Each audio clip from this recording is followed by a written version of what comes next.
चुनाव आचार संहिता लगने की इंतजार क्यों कर रहे थे आप? कल तक तो पीडब्ल्यूडी मंत्री महोदय के हाथ में सब कुछ था। ये लाचारी है या बाजीगरी है, ये दिल्ली की जनता भली भांति समझ रही है। और फिर उसके बाद जिस ढंग से सरकारी कर्मचारियों को धमकाते हुए दिखाई पड़े, ये निश्चित रूप से दिल्ली और सेंट्रल गवर्नमेंट दोनों के सरकारी कर्मचारियों का भी अपमान है। और ये उनकी उसी अराजक प्रवृत्ति के अनुरूप है जिसमें वो चीफ सेक्रेटरी के साथ मारपीट कर चुके हैं और अपनी सांसद के साथ मारपीट कर चुके हैं। तो इसलिए हम बहुत स्पष्ट शब्दों में कहना चाहते हैं कि आज जो कुछ भी आम आदमी पार्टी ने किया है, ये इनकी उच्छृंखल, उद्दंड और अराजक प्रवृत्ति का सीधा साधा उदाहरण है। This is a glaring example of their irresponsible, insane and anarchic behaviour. अब इस विषय पे हम स्पष्ट रूप से 2-3 बातें भी कहना चाहते हैं। क्या यह सत्य नहीं है कि मुख्यमंत्री आतिशी जी को पीडब्ल्यूडी ने 2 नए आवासों का प्रस्ताव दिया था, जिसमें एक राजनिवास रोड पर और दूसरा दरियागंज में। दूसरा पॉइंट, ये अपने आप में नियमों का सीधा उल्लंघन है। यदि कोई भी सरकारी निवास किसी को भी मिलता है तो वो किसी दूसरे को जिसको अलॉटेड है सीधे ट्रांसफर नहीं करता है, टेक्निकली डिपार्टमेंट पोजीशन लेके उनको ट्रांसफर करता है। हम लोग भी पूर्ववर्ती में जो भी हमारे घर में सांसद रहते थे, तो हमने उनसे पोजीशन नहीं लिया है, पोजीशन सेंट्रल पीडब्ल्यूडी से लिया है। तो उसी प्रकार से ये कैसे इन्होंने कह दिया कि सीधे उन्होंने उनको दे दिया था। दूसरी बात, इतने लंबे समय तक उनकी सरकार रही, तो क्यों नहीं इन्होंने इन 10 सालों में उसे मुख्यमंत्री के आधिकारिक आवास के रूप में ऑर्डर जारी कर देते, अन्यथा दिखाएं कि वो मुख्यमंत्री का आधिकारिक आवास है। मुख्यमंत्री को 2-2 आवास आवंटित किए जा चुके हैं, परंतु उन्होंने अभी तक इसके बारे में कोई स्पष्टीकरण नहीं दिया है। इसलिए सरासर झूठ बोल रहे हैं कि वो मुख्यमंत्री का आधिकारिक आवास है। और यह भी मैं एक बार पुनः याद दिला देना चाहता हूं कि इसमें इन लोगों ने क्या क्या किया है, ये पीडब्ल्यूडी मिनिस्टर को पता ही नहीं है कि खरीदारी कैसी हुई है। मतलब जो कुर्सी है वो 8-8 हजार रुपए की आई है, ये तो बिल्स में अवेलेबल है ना, जो 200 रुपए की भी मार्केट में मिलती है। 40 गुना से अधिक हुआ है। और एक दिल्ली फाइनेंशियल सर्विसेज रूल है, दिल्ली फाइनेंशियल सर्विसेज रूल 2019, जो ये कहता है कि 10 करोड़ रुपए के ऊपर की कोई भी अगर खरीद होगी तो वो कैबिनेट में जाएगी, यानी वो पत्तावली एलजी तक जाएगी। और आप देखिए क्या बेहतरीन शीश महल में पढ़े लिखे आदमी ने क्या बुद्धि का इस्तेमाल किया है कि ज्यादातर जो बिल्स बने हैं वो 9.5 करोड़, 9 करोड़, 9.25 करोड़, यानी सब 10 करोड़ से नीचे रहने वाले हैं। अब 1 सितंबर 2020 को 8 करोड़ रुपए का, 22 जनवरी 2021 को 9 करोड़ 9 लाख रुपए का, 29 जून को 9 करोड़ 34 लाख रुपए का, और एक एक्सपेंडिचर तो 9 करोड़ 99 लाख रुपए का है। आप सोचिए, ये फितरत को समझिए, 9 करोड़ 99 लाख रुपए का बिल है ताकि वो 10 करोड़ की सीमा को टच न करे और एलजी के पास जाने की परिस्थिति न उत्पन्न हो। ये तो हुई तकनीकी बात। अब हम बहुत साफ साफ शब्दों में उनसे पूछना चाहते हैं कि आप घर में घुसना क्यों चाहते थे? आम आदमी पार्टी से हमारा सीधा मानना है, आप घर में क्यों घुसना चाहते थे?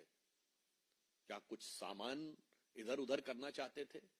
क्योंकि अब वहां पे जांच के अधीन आ गया है वो क्षेत्र, तो वहां की व्यवस्थाओं में कोई ऐसी चीज आप उत्पन्न करना चाहते थे या आप कुछ छुपाना चाहते थे? वो तो अब मुश्किल हो गया है।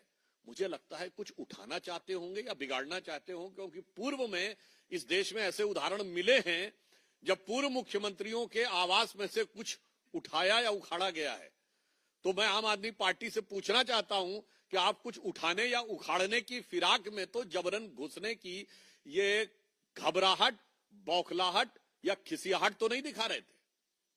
और दूसरा मैं पूछना चाहता हूं कि ये जिस प्रकार का आचरण दिखाने का प्रयास कर रहे हैं, उससे एक बात बहुत स्पष्ट है कि आम आदमी पार्टी को अब अपनी पराजय दिल्ली में दीवाल पर लिखी इबारत की तरह साफ दिखने लगी है। अन्यथा ये छटपटाहट और ये घबराहट और ये बौखलाहट उनके आचरण में दिखाई नहीं पड़ती।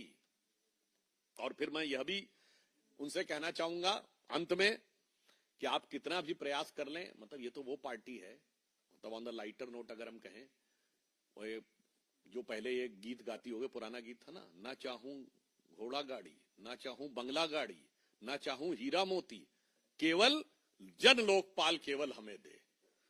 आज पार्टी कहती नजर लागी राजा तोरे बंगले पर, सारी की सारी नजर उनकी बंगले के ऊपर लगी हुई है, सारे मंत्रियों की नजर, सारे सांसदों की नजर सब बंगले पे लगी है।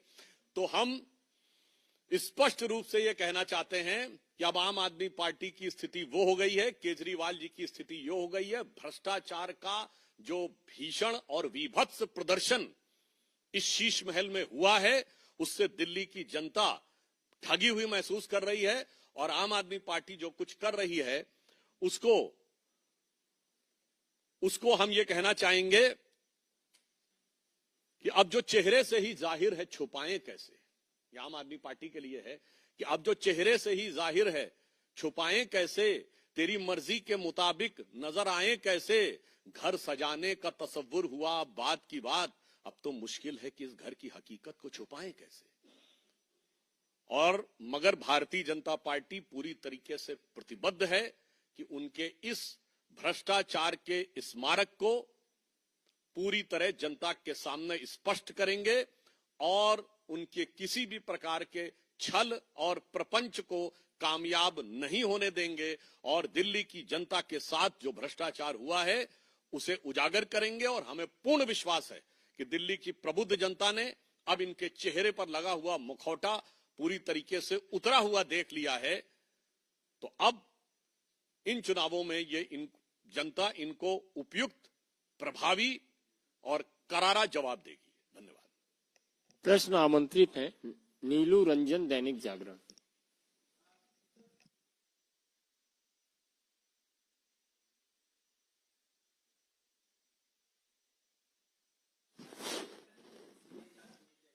देखिए, इस विषय की ऑलरेडी जांच चल रही है। चूंकि यह मामला ऑलरेडी जांच के अधीन है, यही तो हम पूछना चाहते हैं। ये आज आया विषय क्या है आम आदमी पार्टी से? यह विषय तो 1.5 साल से चल रहा है। क्यों नहीं आपने तब कहा कि आइए देख लीजिए? हम तो ये भी नहीं कह रहे हैं आप सबको, क्यों कुछ लोगों को ही ले जाते दिखा देते। आपने तो स्थिति ये है कि जब स्वाति मालीवाल का विषय आया तो सीसीटीवी की फुटेज तक गायब थी। जो आज कह रहे हैं अंदर आइए सब दिखाएंगे, इससे समझ में आता है कौन नाटक कर रहा है और कौन हकीकत कर रहा है। और आज जिस ढंग से उन्होंने धमकाया है सरकारी कर्मचारियों को, मुझे लगता है उन्हें सरकारी कर्मचारियों से क्षमा मांगनी चाहिए इस ढंग की धमकी वाली भाषा का प्रयोग करने के लिए। और वैसे मैं एक चीज जो मैं पहले भी बोल चुका हूं, मैं उसको रिपीट कर देता हूं कि इनका चरित्र कैसा बदला है। 27 अक्टूबर 2013 का केजरीवाल जी का ट्वीट है शीला दीक्षित जी के बारे में। उन्होंने कहा है कि मैंने सुना है कि दिल्ली के, ये 27 अक्टूबर 2013 और टाइम देखना हो 4:55 पे उन्होंने ट्वीट किया था, जिसमें वो कह रहे हैं कि दिल्ली की मुख्यमंत्री के घर में 10-10 एसी लगे हैं और मैंने सुना है बाथरूम में भी एसी लगे हैं। कौन भरता है उनके एसी का बिल? और आगे वो कहते हैं मेरा कलेजा कांप उठता है। वाक्य को गौर करिएगा, कलेजा कांप उठता है ये सोचकर कि दिल्ली की 40% जनसंख्या जब झुग्गी झोपड़ी में रहती है तो कैसे कोई मुख्यमंत्री ऐसे आलीशान बंगले में रह सकता है। मुझे लगता है कि ये ट्वीट और आज की हरकत, इसके बाद दिल्ली की जनता के सामने दूध का दूध पानी का पानी हो चुका है। और अब कितना भी बवाल कर ले बिगड़ी बात बने नहीं। लाख करो किनको रहीमन बिगड़े दूध को मथे न माखन हो। नो अभी रुक जाइए, पहले अरुण धोता। एक बार कमलेश जी, अरुण जी आ गए थे।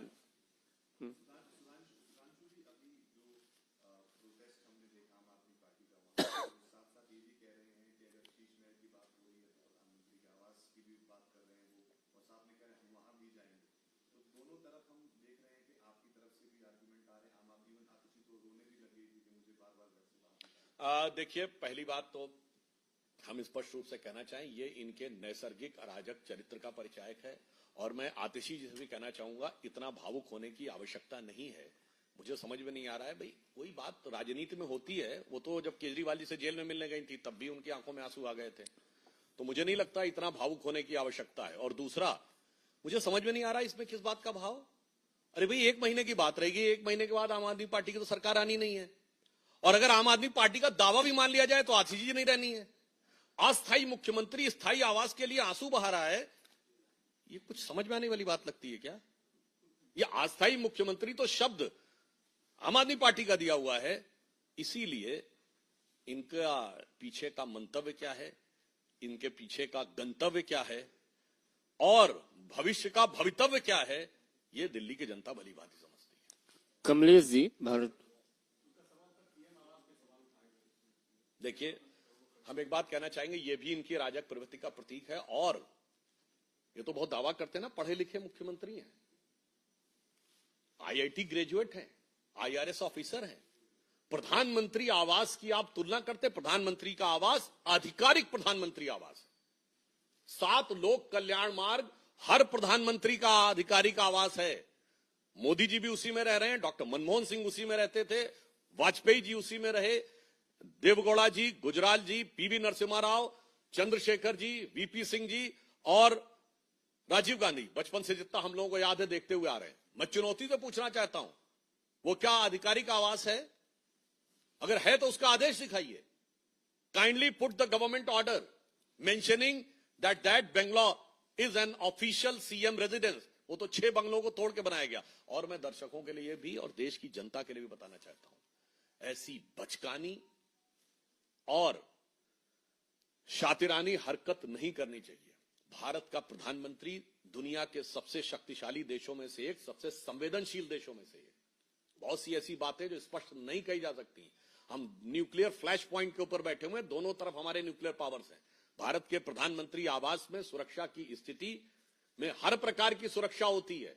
ये तो वो कहते थे ना सिक्योरिटी नहीं लेंगे, और आज में सिक्योरिटी लेनी पड़ी। मैं गलत नहीं बोल रहा हूं, उनको लेनी चाहिए सिक्योरिटी। पंजाब के उनके चीफ मिनिस्टर जिस सिक्योरिटी के कैवलकेड में चलते हैं वो कैप्टन अमरिंदर सिंह से 2 गुना बड़ा है।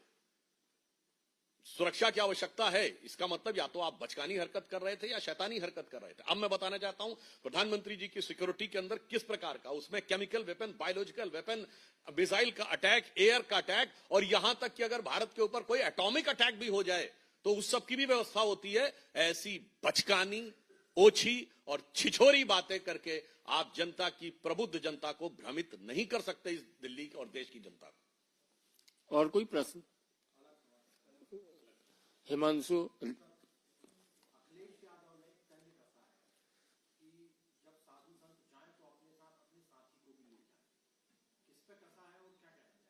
नहीं, साधु संत जब जाते हैं तो अपने साथ जितनी भी बुरी चीजें हैं उनका शमन करके जाते हैं और सतोगुण को स्थापित करके जाते हैं। और इसीलिए उनकी पार्टी जिसने की गोलियां चलवाई थी साधु संतों के ऊपर और कारसेवकों के ऊपर, उसके बाद आप देखिए कि हम जो राम मंदिर के पक्ष में खड़े थे वो कहां हैं और वो कहां है। मगर मैं अखिलेश जी से कहना चाहूंगा, आप साधुओं पे काहे कमेंट करते हैं? साधुओं के लिए तो आपने कुछ किया नहीं था, आपने तो हज हाउस बनवाया था ना। तो मुझे लगता है उनका नैतिक अधिकार मौलवियों पे कमेंट करने का अधिक है। मुफ्ती, बारी, मुकर्रम, हाफिज, इन पे कमेंट करना चाहिए।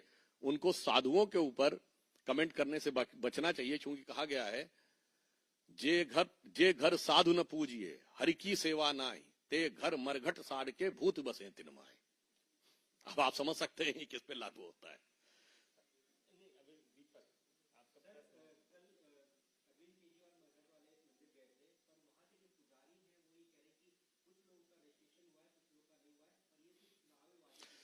देखिए, मैं एक बात कहना चाहूंगा, फिर आम आदमी पार्टी का जो फितरती चरित्र है, चुनाव आचार संहिता कल लागू हुई है, आपको दे देना चाहिए था। हमने महाराष्ट्र में घोषणा की लाडकी बहनी योजना की तो 4 किश्तें दे दी चुनाव शुरू होने से पहले पहले। हम करीब करीब 5 साल से दे रहे हैं असम में। हमने मध्य प्रदेश में कहा तो दे दिया था। यही बात है। इसीलिए इनको अगर कहा जाए कि ये भारत की राजनीति के चुनावी ढपोर शंख हैं, यानी सिर्फ बोलता है और करता नहीं। ढपोर शंख की कथा आपने, जिन लोगों ने भारतीय पंचतंत्र और ये सब कथाएं सुनी होंगी उनको जरूर पता होगी, हो सकता है आज के बहुत से लोगों को इस शब्द के बारे में जानकारी ना हो, तो बता देना चाहता हूं, जाके चेक कर लीजिएगा। वो एक ऐसे व्यक्ति के लिए कहा जाता है जो सिर्फ बोलता ही बोलता है, करता कुछ नहीं है। यानी कथनी और करनी में जमीन आसमान का अंतर देखना हो तो केजरीवाल जी की आम आदमी पार्टी में देखिए।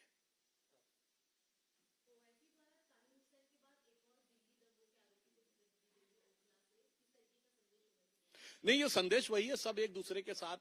इसमें मैं एक ही लाइन कहना चाहूंगा, ये ताहिर हुसैन पहले किस पार्टी में थे? आम आदमी पार्टी में। अब आइए, जो इनके विधायक हैं, अमानतुल्लाह खां, जो आम आदमी पार्टी के विधायक हैं, मुझे जहां तक ध्यान है कारपोरेटर पहले कांग्रेस से हुआ करते थे। तो इस मामले में मैं सिर्फ एक ही बात कहना चाहूंगा, एमआईएम हो, कांग्रेस हो या आम आदमी पार्टी हो, वो केजरीवाल जी का पुराना डायलॉग था ना, ये सब मिले हुए हैं जी, ये सब मिले हुए हैं जी। इस मामले में एक फैक्टर है, एमआईएम का जो एम है उसके लिए सब मिले हुए हैं जी।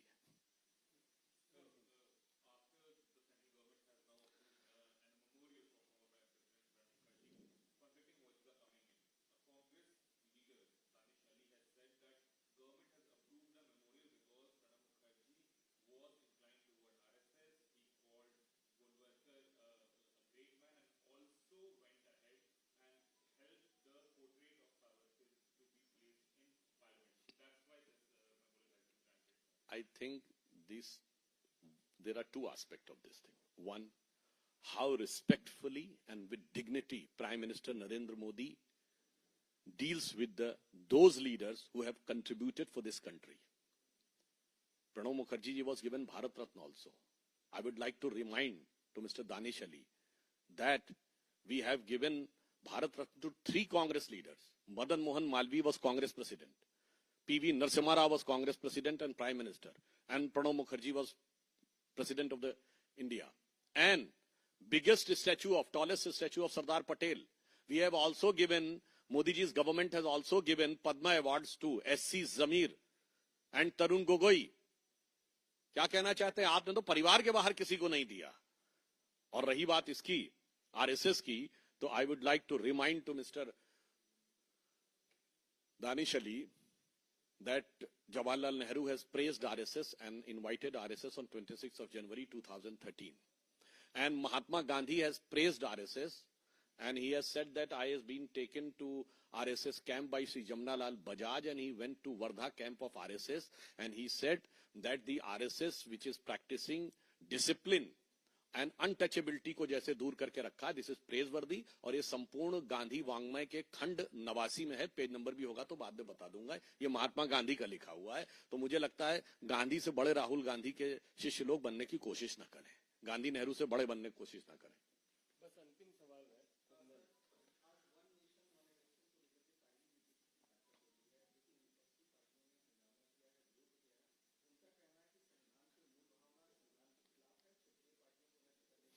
संविधान की मूल भावना ही वन नेशन वन इलेक्शन की थी। पहले 4 चुनाव 51 के 57, 62 एंड 67 तो वन नेशन वन इलेक्शन पे हो रहे थे। परिस्थिति तो उसके बाद जगी और क्या हुआ था आपको पता है? 67 के बाद गड़बड़ क्या हुई? राज्य सरकारें क्यों बर्खास्त हो रही? अंतरात्मा की आवाज का आह्वान किया गया था इंदिरा जी के द्वारा और भारत के इतिहास में अपनी पार्टी के प्रेसिडेंट कैंडिडेट को हरवा दिए थे, नीलम संजीव रेड्डी को। और फिर अंतरात्मा की आवाज ऐसी जागी कि धड़ाधड़ राज्य सरकारें बर्खास्त होती रही, कभी इस गवर्नमेंट को, कभी उस गवर्नमेंट को, कभी इसको। और मैं याद दिलाना चाहता हूं संविधान की मूल भावना कहने वालों को, 1980 में जब कांग्रेस लौट के आई, 9 अपोजिशन की गवर्नमेंट्स को, केवल स्टेट गवर्नमेंट्स को इस आधार पर बर्खास्त कर दिया गया कि आपकी सेंट्रल में पार्टी हार गई है तो you have lost the moral ground of ruling the state. And then they are talking about हमारी 3 सरकारें 6 दिसंबर 92 को उत्तर प्रदेश की समझ में आता है, ये राजस्थान, मध्य प्रदेश और हिमाचल क्यों बर्खास्त की गई थी? इसलिए हम कहते हैं संविधान के मूल भाव को समझे होते और उनके अंदर थोड़ा सा राष्ट्र प्रेम का प्रादुर्भाव होता तो ये जो दुर्भाव दिखाई पड़ रहा है उनमें वो नहीं दिखाई पड़ता और ये जो दुर्गति दिखाई पड़ रही है शायद इससे वो बच जाते। बहुत बहुत धन्यवाद। धन्यवाद।